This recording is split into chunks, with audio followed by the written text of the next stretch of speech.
یہ بھی ہوتا ہے کہ کسی کو کسی عمل خیر کی توفیق ہو جاتی ہے تو وہ اس پر اللہ کا شکر کرنے کی بجائے دوسرے لوگوں کو جو فی الحال اس توفیق سے محروم ہیں حقارت کی نظر سے دیکھنا شروع کر دیتا ہے۔ بعض اوقات کسی کو نماز پڑھنے کی توفیق مل گئی تو وہ بے نمازیوں کو حقارت کی نظر سے دیکھنا شروع کر دیتا ہے، تو یہ اس کے عمل کا عجب اس کے عمل کو برباد کر دیتا ہے۔ اگر اللہ نے آپ کو خیر کی توفیق عطا کی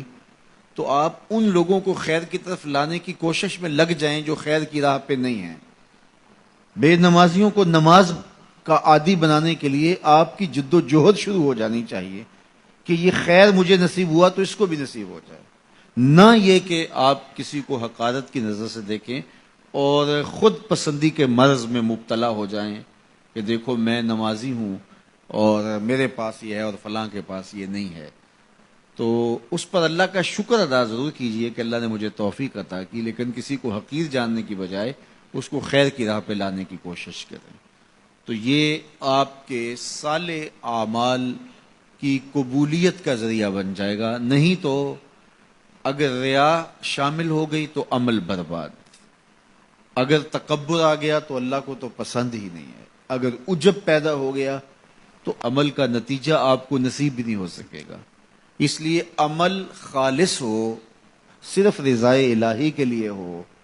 وہ عمل مرد نے کیا ہے یا عورت نے کیا ہے اس سے غرض نہیں ہے، شرط ہے کہ ایمان کے ساتھ اس نے صالح اعمال کا ذخیرہ جمع کیا ہے تو اس کو اللہ تعالیٰ جل شانہ ستھری پاکیزہ مطمئن اور خوبصورت زندگی عطا کرتا۔ اب وہ خوبصورت زندگی حیات طیبہ کیا ہے تو سنیے، حضرت سعید بن جبیر رضی اللہ تعالیٰ عنہ فرماتے ہیں کہ حیات طیبہ سے مراد الرزق الحلال ہے۔ اللہ جل شانہ جس کو پاکیزہ اور ستھری زندگی عطا کرتا ہے اس کو رزق حلال عطا کر دیتا ہے۔ حلال رزق کا نصیب ہو جانا ایک خوبصورت زندگی کا نصیب ہو جانا ہے، کیونکہ حلال میں طمانیت رکھی گئی ہے۔ ایک شخص جتنا بھی حرام رزق اکٹھا کر لے اس کو اس سے طمانیت باطن سرور باطن نصیب نہیں ہو سکتا، اس کے اندر اطمینان اور قرار نہیں آ سکتا، کیونکہ حرام میں یہ ہے ہی نہیں۔